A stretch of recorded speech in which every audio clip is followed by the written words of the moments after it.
what did Alexander Graham Bell, how did he market the telephone? Because I feel I just made the telephone of my generation. And so they're like, oh, there's ideas around marketing this other invention 100 years before my invention that still work to this day.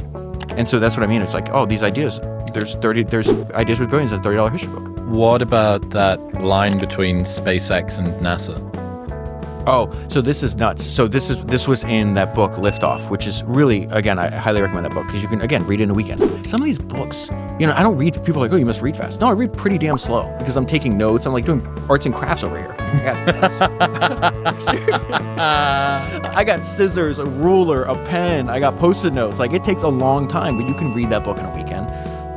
And what they realize is like, hey, NASA has, because it's a government-run agency, they documented all of their experiments, all their hypotheses, all their everything in papers, and you could just download them and read them. Nobody read them, so they wind up. I think they said they like cribbed NASA's notes, and they got a couple $1 billion of value from for ideas in the early days of SpaceX. And that you could also do that.